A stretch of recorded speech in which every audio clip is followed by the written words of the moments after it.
নমস্কাৰ সকলো শিমলুগুৰিবাসী সকলো ৰাইজক আৰু আজি শিমলুগুৰি বিহু সন্মিলনৰ সকলো বিষয়ববীয়াসকল বিশিষ্ট ব্যক্তিসকল আৰু উপস্থিত সকলোকে ধন্যবাদ জনাইছোঁ। যিহেতু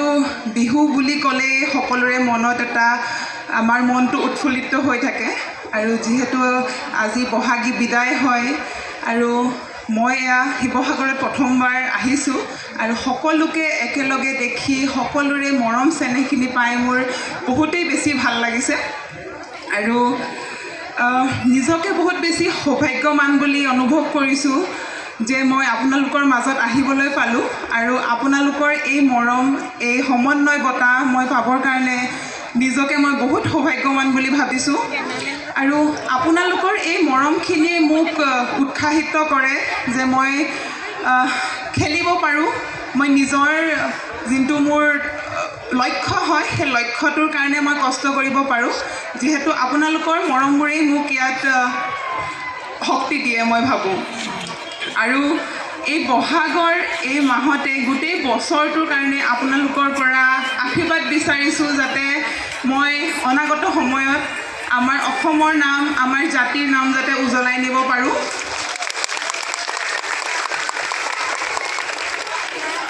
আৰু লগতে যিহেতু অসমৰ সকলোৰে পৰা যিখিনি মই মৰম পাই আছোঁ এই মই সদায় এটা মনত থাকে যে অসমৰ মানুহে মোক ইমান মৰম কৰে আৰু অসমৰ কাৰণে কিবা এটা কৰিবৰ কাৰণে তাৰ বাবে যিহেতু মই গুৱাহাটীত নৰ্থ গুৱাহাটীত এটা বক্সিং একাডেমি আৰম্ভ কৰিব গৈ আছোঁ। এইটো মাহতেই চাগে শেষলৈ তাৰ ইনগ্ৰেশ্যন হ'ব আৰু মোৰ লক্ষ্য আছে যে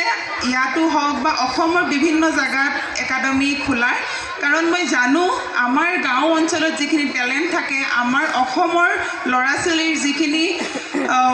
তেওঁলোকৰ কৰিব পৰা ক্ষমতা আছে বুলি মই অনুভৱ কৰোঁ আৰু মই বিচাৰোঁ যাতে মই এটা ৰাস্তা দেখাই নিব পাৰোঁ ল'ৰা ছোৱালীক যোনখন খেলৰ জগতত এটা নাম আনিবৰ কাৰণে যাতে মই ৰাস্তাটো দেখাব পাৰোঁ তাৰে মোৰ সদায় প্ৰচেষ্টা থাকিব আৰু সদায় আপোনালোকৰ ওচৰত মই আশীৰ্বাদ বিচাৰিম আৰু লগতে আপোনালোকৰো যাতে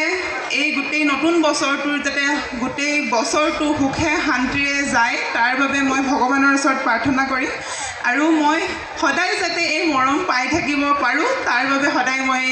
চেষ্টা চলাই যাম আৰু লগতে আমাৰ যাতে অসমৰ নাম উজ্বলাই যাব পাৰোঁ তাৰে মই চেষ্টা কৰিম আৰু শেষত এই শিমলুগুৰিবাসী আৰু শিমলুগুৰি বিহু সমিতিক ধন্যবাদ জনাইছোঁ যে মোক এই সমন্বয় বঁটাটো দিলে। এই বঁটাটোৱে মোক বহুত অনুপ্ৰাণিত কৰিছে আৰু যাতে মই এই বছৰৰ নতুন হয় যিহেতু এই বছৰটোত বহুতখিনি লক্ষ্য আছে সেই লক্ষ্যটোৰ কাৰণে যাতে আগবাঢ়ি যাবৰ কাৰণে এই বঁটাই মোক সাহস দিব বুলি মই ভাবোঁ। ধন্যবাদ। আন্তৰিক ধন্যবাদ জ্ঞাপন কৰিছোঁ। আমাৰ অনুৰোধ ৰক্ষা কৰি আমাৰ এই ক্ষুদ্ৰমান হেঁপাহকণ আপোনালোকে গ্ৰহণ কৰাৰ কাৰণে আমি বঁটা আৰম্ভ কৰিছিলোঁ। প্ৰথম বঁটা প্ৰদান কৰিছিলোঁ জাতি মাটিৰ শিল্পী